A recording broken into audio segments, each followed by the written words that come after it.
복음의 메시지를 가장 확실하게 담고 있는 성경 구절이 있다면 저는 로마서 10장 9절이라고 생각합니다. 내가 만일 내 입으로 예수를 주로 시인하며 또 하나님께서 그를 죽은 자 가운데서 살리신 것을 내 마음에 믿으면 구원을 받으리라. 즉 예수 그리스도가 나의 주인 되심을 믿고 예수님의 십자가와 부활하신 사건을 믿는다면 구원을 얻을 것이라는 말씀입니다. 결국 우리가 가진 그 믿음의 대상이 있다면 바로 예수 그리스도라고 말할 수 있고요. 또 우리가 갖고 있는 믿음의 내용은 그 예수님께서 십자가에서 죽으시고 부활하신 사건이라고 할 수 있습니다. 17세기 영국에서 찬송가의 아버지라고 불렸던 아이삭 와츠는요, 본인이 작사하여 만든 찬송가 143장에서 이렇게 고백합니다. 나 십자가를 대할 때에 그 일이 고마워 내 얼굴 감히 못 들고 눈물 흘리도다. 늘 울어도 눈물로써 못 갚을 줄 알아. 몸밖에 드릴 것 없어 이 몸 바칩니다 라고 고백을 합니다. 참으로 진지하고 겸허하며 또 감격스러움이 담겨있는 믿음의 고백이라고 할 수가 있습니다. 우리가 늘 삶 속에서 십자가를 묵상해야 되는 이유가 바로 여기에 있습니다. 바로 십자가는 이 찬송가의 아름다운 고백처럼 하나님을 향한 우리의 아름다운 사랑의 고백이 솟아나게 만드는 샘물과도 같기 때문입니다. 그렇지만 우리의 삶을 돌아보면 우리의 인생 속에서 이 십자가와 부활을 바라볼 때 우리의 마음이 많이 굳어져 있는 것을 바라보게 됩니다. 특별히 신앙생활을 한 날들이 많아지면 많아질수록 십자가와 부활에 대한 감격이 식어져 있는 것을 보게 되죠. 그렇지만 십자가와 그 부활 사건은요, 물론 과거에 일어난 사건이어도 그 십자가와 부활에 대한 감격에는 과거라는 시제가 있을 수 없다는 것입니다. 즉 십자가와 부활은 지금 이 순간 우리가 확인하고 찬양하고 영광 올려야 드려야 될 현재의 사건인 것입니다. 자, 오늘 본문에 등장하는 데살로니가 교회는요, 바울 사도가 2차 전도 여행을 하던 중에 세운 교회였습니다. 바울과 그의 동역자들은 밤낮으로 열심히 사역하면서 데살로니가 교회에 많은 회심자들이 나오게 했습니다. 그렇지만 주 50년 경쯤에 급히 이 지역을 바울은 떠나야만 했죠. 왜냐하면 바울이 전한 복음으로 인하여 이 독선적인 유대인들은 끝까지 그 복음을 받아들이지 않았고 큰 폭동을 일으켰기 때문입니다. 이 무리들은 훗날 바울 사도가 다른 지역에 가서 복음을 전할 때에도 비슷한 소동을 일으키곤 했습니다. 그러기에 데살로니가에 남은 회심자들은 유대인들로부터 심각한 박해를 받을 수밖에 없었습니다.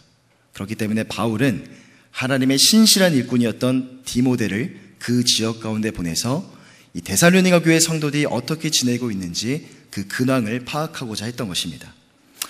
바울은 환난 가운데서도 결코 믿음을 잃어버리지 않고 기쁨으로 신앙생활하고 있는 그 성도들을 위로하고자 했던 것이죠.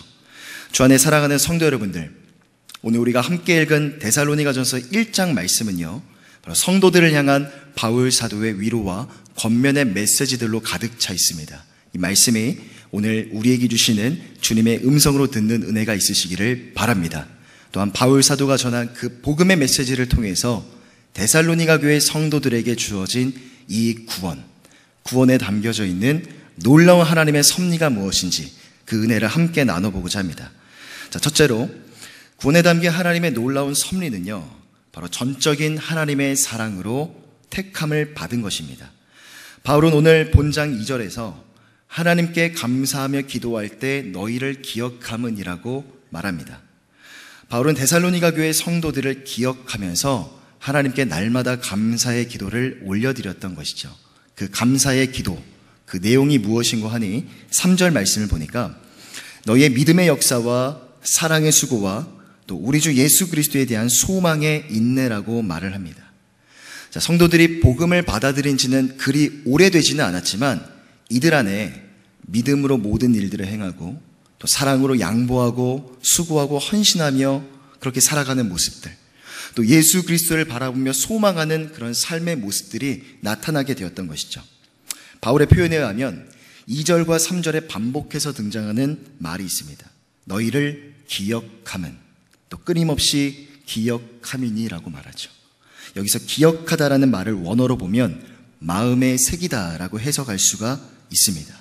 즉 바울 사도는 이 데살로니가의 성도들을 마음속에 깊이 새기고 일일이 하나하나 마음속에 깊이 새기고 날마다 감사하는 마음으로 저들을 위해서 중보 기도를 했던 것입니다. 4절을 보면 연이어서 바울은 이렇게 또 말합니다. 우리 4절 말씀을 한 목소리로 함께 읽어보겠습니다. 시작. 하나님의 사랑하심을 받은 형제들아 너희를 택하심을 아노라. 자, 여기서 택하심에 해당하는 헬라어 에클로게라는 단어는요, 하나님의 주권에 의해서 이루어진 절대적인 선택이라는 의미를 담고 있습니다. 자, 이전에는 이 성도들이 우상 숭배의 죄 가운데 깊이 빠져 있었고 죄와 어둠의 일 가운데 거했던 삶을 살고 있었지만 이제는 믿음과 사랑과 소망의 모습으로 삶이 점차 변해가고 있는데, 그러한 삶을 살게 되는 근본적인 이유가 무엇인가? 바로 바울은 하나님이 데살로니가 교회 성도들을 사랑하셨고 저들을 선택하셨다는 것에서 그 근본적인 해답을 발견했던 것입니다. 바로 하나님께서 그 데살로니가 교회 성도들을 선택하셨고 사랑하셨기 때문에 바울이 비교적 오랜 시간 동안 그곳에 머물러 있지는 못했지만 복음이 건강하게 뿌리를 내릴 수가 있었고, 결국 3절에서 나오는 믿음의 역사와 사랑의 수고와 예수 그리스도를 향한 소망의 인내는 바로 선택받은 자들, 구원받은 자들에게서 나타나는 아름다운 삶의 열매였던 것입니다. 주 안에 사랑하는 성도 여러분들, 구원에 있어서 가장 놀라운 섭리는 바로 이것입니다. 하나님께서 우리를 선택하셨다는 것이죠. 바울은 에베소 1장 4절에서 이렇게 말합니다. 곧 창세전에 그리스도 안에서 우리를 택하사. 창세전에 그리스도 안에서 우리를 택하사. 영원부터 영원까지 실존하시는 하나님께서 산과 땅과 온 세계를 조성하시기 이전에 바로 저와 여러분들을 선택하셨다는 것입니다. 당신의 주권적인 사랑으로 구원하실 자를 선택하셨다는 것, 바로 저와 여러분들을 하나님께서 점 찍으셨다는 것이죠. 이 선택의 교리를 우리는 예정의 교리라고 그렇게 말하는데, 칼빈은 이 영원한 하나님의 선택과 예정이 바로 하나님이 값없이 베푸시는 자비의 샘에서 흘러나온다라고 이렇게 말합니다. 또한 바울은 이 구원을 이렇게 정의하죠. 우리 에베소서 2장 8절 말씀을 한 목소리로 읽어보겠습니다. 시작. 너희는 그 은혜에 의하여 믿음으로 말미암아 구원을 받았으니 이것은 너희에게서 난 것이 아니요 하나님의 선물이라. 자, 바울은 이렇게 고백합니다. 구원은 하나님의 은혜이고 하나님의 선물이라고 그렇게 정의를 내리죠. 나의 의지와 나의 선택 때문에 구원을 받았다고 한다면 우리는 결코 구원을 선물이라고 표현할 수가 없을 것입니다. 그렇지만 내가 주님을 바라보기 이전에 하나님이 먼저 나를 선택하셨고 먼저 나에게 사랑을 비춰주셨기 때문에 내가 믿음을 갖게 된 것도 모두 다 하나님의 은혜였고, 내가 예수님을 잘 믿어보겠다라고 내 안에 자유의지가 작동하게 된 것도 결국은 하나님이 주시는 선물이었다고 우리는 겸손하게 고백할 수가 있는 것입니다. 자, 칼빈은 이 예정의 교리에 대해서 이렇게 말합니다. 예정의 교리를 통해 구원의 비밀을 맛본 사람만이 진정한 겸손에 이르게 된다. 모든 구원의 경륜이 하나님과 그 아들의 수중에 있다. 하나님이 그리스도 안에서 택하셔서 영생의 자녀로 삼은 백성을 그분의 손에서 빼앗아 갈 자는 아무도 없다. 하나님이 그리스도 안에서 택하셔서 영생의 자녀로 삼은 백성을 그분의 손에서 빼앗아 갈 자가 아무도 없다. 이것을 우리는 칼빈의 5대 교리 중에 불가항력적인 은혜, 불가항력적인 은총이라고 말합니다. 하나님이 믿도록 선택하시면 아무도 거역할 수가 없다는 것이죠. 안 믿겠다고 아무리 발버둥을 치고 도망을 친다 하여도 결국은 믿게 된다는 것입니다. 그 하나님의 은혜와 은총 가운데 넘어간 자가 바로 오늘 성경에 나오는 바울 사도이고요. 그 사랑에 찍혀 넘어간 자들이 바로 저와 여러분들인 것입니다. 사랑하는 성도 여러분들, 우리에게 주어진 이 구원의 선물이 하나님이 우리에게 주신 것이 아니라 나의 선택으로 얻어진 것이라면 우리의 구원은 한없이 흔들리게 될 것입니다. 구원의 확신을 갖기도 어려울 것입니다. 죽음에 대해서 늘 불안과 염려 속에서 살기 때문에 우리의 영혼은 부요함은커녕 늘 피곤함과 공고함 가운데 살아갈 수밖에 없을 것입니다. 그렇지만 영원부터 영원까지 실존하시는 하나님께서 우리의 구원을 계획하셨고 그 구원을 설계하셨으며 우리를 선택하셨기 때문에 우리의 구원을 시작하신 것이죠. 그래서 나는 늘 변하고 넘어지고 쓰러지고 좌절하지만 언제나 변하지 않으시는 신실하신 하나님 앞에서 우리는 구원의 확신을 가지고 살아갈 수 있게 되는 것입니다. 저는 지난주 수요 기도회를 마치고 한 청년을 잠깐 만나게 됐습니다. 이 청년이 저에게 작은 선물을 하나 이렇게 건네주었어요. 그 선물은 이 작은 박스 안에 든 작은 조각 케이크였습니다. 저는 얼떨결에 이 케이크를 가지고 집에 와서 씻고 먹을 준비를 하고 있었습니다. 이 케이크를 먹으려고 하는데 도무지 생각을 해도 제가 이 케이크를 받을 만한 어떤 이유나 근거가 보이질 않았어요. 그리고 이날은 제가 이 선물을 받을 만한 어떤 특별한 의미가 있는 날도 결코 아니었습니다. 그래서 저는 보시는 것처럼 이렇게 사진을 찍어서 그 청년에게 보내주었고 어쨌든 고맙고 감사하게 잘 먹겠다라는 제 마음을 표현을 했습니다. 자, 근데 청년이 저에게 이런 메시지를 보냈습니다. 제가 그대로 읽어드리겠습니다. 생일이나 기념일 때문도 아니고 또 어떤 일의 대가나 보수도 아닌 아무 이유 없이 선물을 받을 때 사람들은 보통 기뻐하고 고마워합니다. 그런데도 우리는 아무 이유 없이 구원을 선물로 받았음에도 기뻐하고 감사하는 마음을 종종 잊고 사는 듯 싶어서 다시 한번 감사의 마음을 기억하고자 준비해 보았습니다. 라는 메시지를 보내주셨어요. 잔잔한 감동이 느껴지지 않으십니까? 저는 그 밤에 감동을 느끼고 그 어느 때보다도 맛있게 그 케이크를 먹을 수가 있었습니다. 사랑하는 성도 여러분들, 이 구원에 담겨져 있는 놀라운 섭리가 바로 이것입니다. 하나님이 우리를 선택하셨다는 것이죠.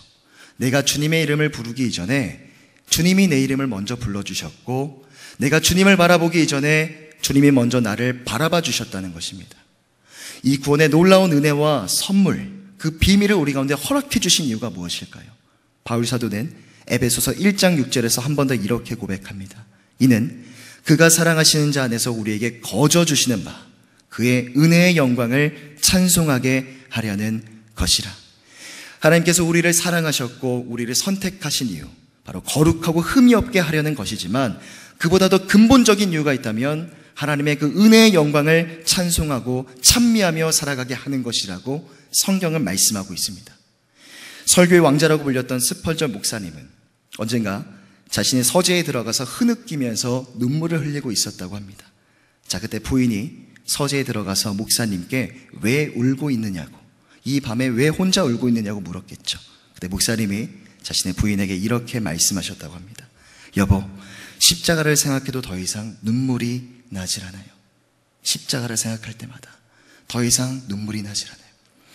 십자가를 생각하고 묵상할 때마다 늘 감격의 눈물이 터져 나와야 되는 것이 당연한 건데 그렇지 못한 자신의 모습을 바라보면서 부끄러움에 스펄전 목사님은 눈물을 흘리고 애통해했던 것입니다.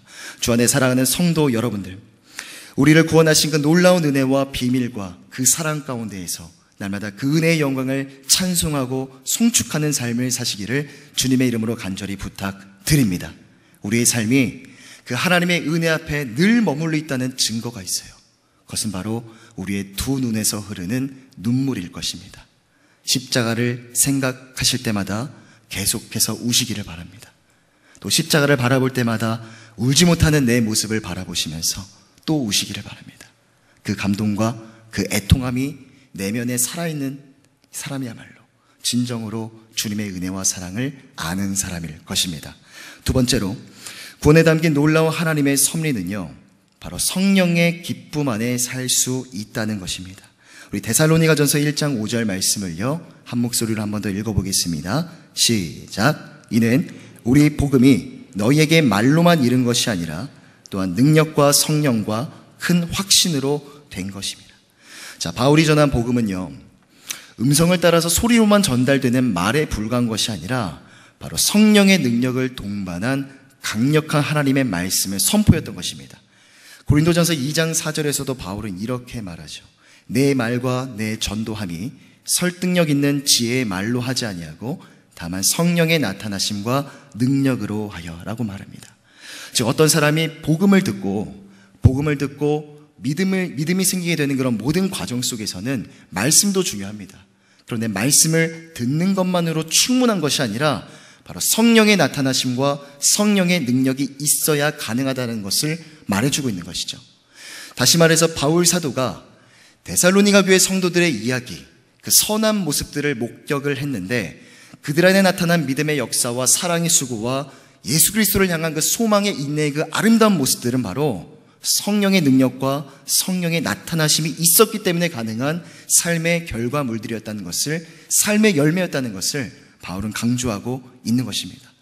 또한 6절을 살펴보면 또 너희는 많은 환난 가운데서 성령의 기쁨으로 말씀을 받아 우리와 주를 본받은 자가 되었으니 라고 말씀합니다. 자, 데살로니가 교회의 사람들은 예수님을 알기 이전에 우상 숭배에 깊이 빠져 살던 철저한 이방인들이었습니다. 그러나 그런 그들이 바울의 복음을 듣고 적극적으로 복음을 붙들며 살기를 결단했던 것이죠. 그런데 그런 모습을 바라봤던 이 독선적이고 보수적인 유대인들은 결코 좋게 보질 않았던 것입니다. 결국 그 복음을 이해하지 못했던 유대인들로부터 바울과 데살로니가 교회 성도들은 심각한 핍박을 받아야만 했던 것이죠. 유대인들은 거리에 있던 불량배들을 총동원을 해서 바울을 괴롭히기 시작했고 성도들을 핍박하기 시작했습니다. 바울은 결국 이 일 때문에 데살로니가 지역을 급히 떠나게 되었고 남은 성도들을 향한 핍박은 더욱더 거세졌던 것이죠. 그렇지만 성도들은 이 극심한 박해와 핍박을 이겨내고 극복하는 비결을 알고 있었습니다. 6절을 다시 살펴보면 성령의 기쁨으로 말씀을 받아라고 말합니다. 이 말씀을 직역을 하면 성령의 기쁨과 함께 말씀을 받아라고 해석할 수가 있죠. 즉 데살로니가 교회 성도들은 잔혹한 수단과 그런 방법으로 박해를 받았지만 오히려 그들 안에 함께 하시는 성령의 임재하심과 동행하심을 경험하면서 내적으로는 고통이 아니라 오히려 기쁨과 감사함을 누리며 그 모든 상황들을 이겨내고 극복할 수가 있었던 것입니다. 바울은 지금 멀리 떠나서 자신과 함께 하고 있지는 않지만 이전에 바울 사도가 전했던 그 복음의 메시지들을 기억하고 그 말을 듣는 것에서만 그친 게 아니라 그 말씀대로 그대로 살아가기를 노력하는 삶의 모습이 결국 바울도 본받을 수 있었고 주도 본받을 수 있는 모습으로 나타나게 되었던 것이죠. 결국 그런 삶의 모습은 7절에서 말씀하는 것처럼 모든 믿는 자의 본이 될 수 있었고요. 8절입니다. 우리 8절 말씀을 한 목소리로 한 번 더 읽어보겠습니다. 시작.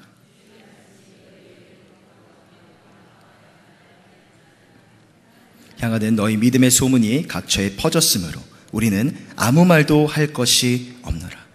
자, 데살로니가 교회 성도들의 이야기, 그 믿음의 아름다운 소문들이 각처에 퍼져나가기 시작했습니다. 마게도냐와 아가야뿐만이 아니라 각처에 퍼져나가게 되면서 바울과 그의 동역자들이 복음을 전하기 위해서 도착하는 곳곳마다 저들의 아름다운 소식을 듣게 되었던 것입니다. 여러분, 이것이 바로 데살로니가 교회가 많은 교회의 모범이 될 수 있는 중요한 이유였던 것입니다. 주 안에 사랑하는 성도 여러분들, 하나님께서 우리의 구원을 계획하시고 설계하신 것을 우리는 예정이라고 했습니다.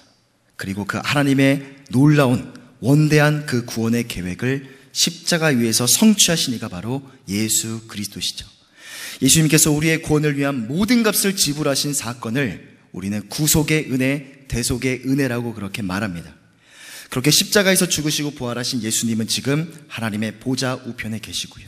요한일서 4장 13절을 보면 그의 성령을 우리에게 주심으로 우리가 그 안에 거하고 그가 우리 안에 거하시는 줄을 아느니라 라고 말합니다.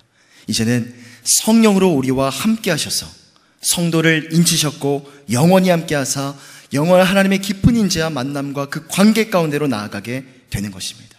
그 성령 하나님의 깊은 임재 속에서 우리는 현실이나 상황이 주는 사사로운 감정 따위에 사로잡히는 것이 아니라 오히려 삶 속에서 기쁨과 감사와 평안으로만 점철되어서 하루하루를 살아갈 수가 있는 것이죠. 이것이 바로 성령의 기쁨 안에서 살아가는 삶의 모습이요, 또 구원에 담겨져 있는 놀라운 하나님의 섭리인 것입니다. 저는 지난 추석 연휴 기간 동안에 청년들과 함께 방글라데시 다카를 다녀왔습니다. 청년들과 함께 하루의 모든 사역을 마치면 우리 이웅재 선교사님께서 말씀과 기도로 하루의 모든 사역을 마무리 지어 주셨습니다. 하루는 선교사님께서 이런 말씀을 하셨어요. 저도 사역을 하다 보면 참 지치고 힘들 때가 있습니다. 제 안에 남아있는 것이 더 없다고 느껴질 정도로 다 쏟아낼 정도로 힘들고 피곤하고 공고할 때가 있는데 그럴 때마다 하나님의 놀라운 은혜와 은총들을 경험하셨다고 그렇게 말씀하셨어요. 그러면서 청년들에게 읽어주셨던 말씀이 있습니다. 로마서 5장 5절 말씀이었어요. 소망이 우리를 부끄럽게 하지 아니함은 우리에게 주신 성령으로 말미암아 하나님의 사랑이 우리 마음에 부은 바 됨이니. 성령으로 말미암아 부어주시는 그 사랑이 있었기 때문에 나는 사랑할 수 없다고 그렇게 생각했음에도 불구하고 또 사랑할 수 있었다고 말씀하셨어요. 성령으로 말미암아 부어주시는 그리스도의 능력이 있었기 때문에 나는 할 수 없다라고 생각했는데 주님이 주시는 힘과 능력으로 맡겨주신 모든 일들과 사역들을 감당할 수 있었다는 선교사님의 겸손한 고백이었습니다. 그래서 청년들도 선교사님의 말씀을 듣고 우리가 갖고 있는 모든 것들을 다 쏟아내어서 맡겨주신 사역들을 감당하고 돌아올 수가 있었습니다. 주 안에 사랑하는 성도 여러분들, 우리 삶에 참으로 많은 환난과 궁핍과 어려움들이 있습니다.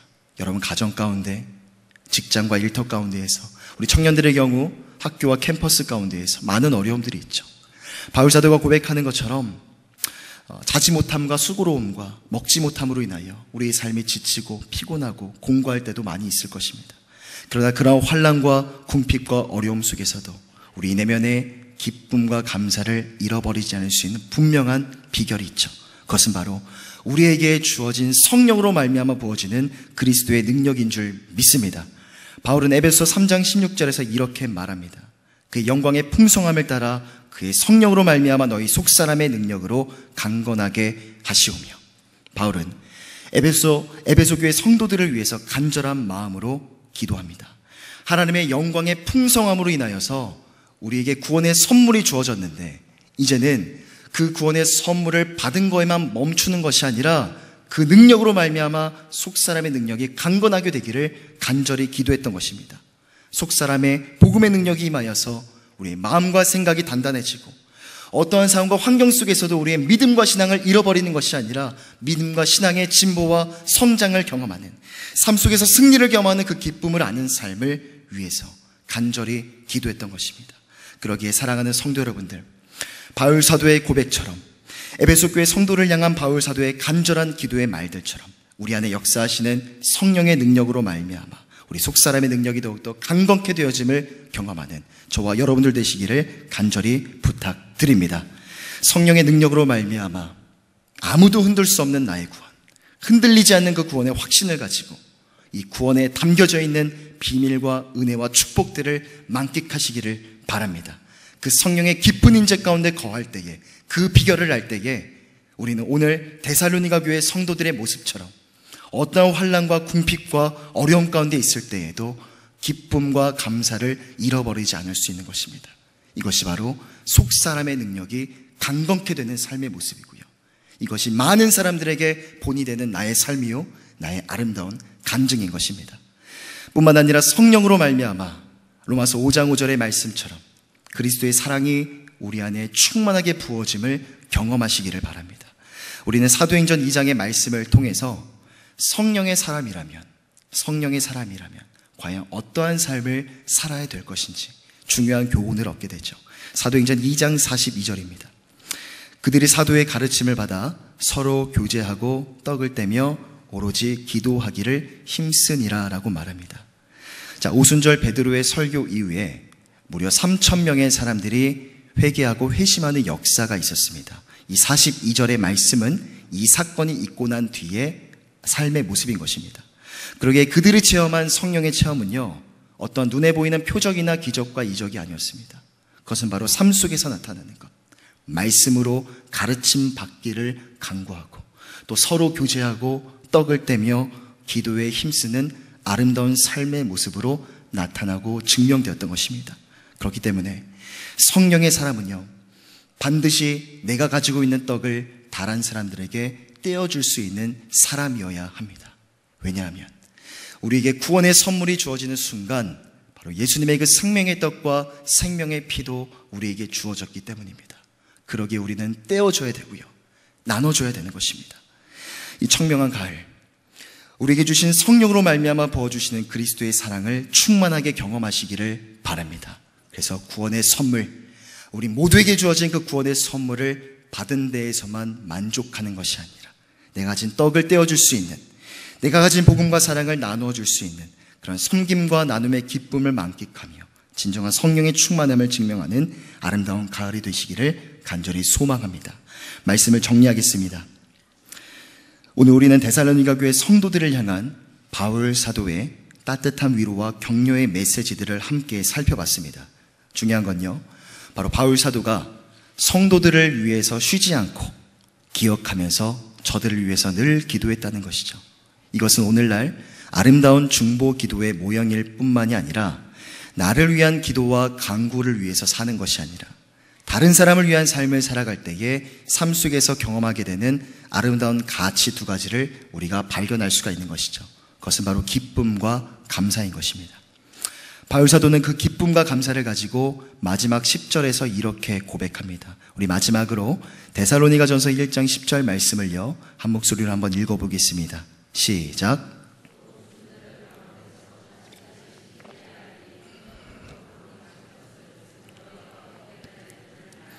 이는 장래의 노하심에서 우리를 건지시는 예수시니라.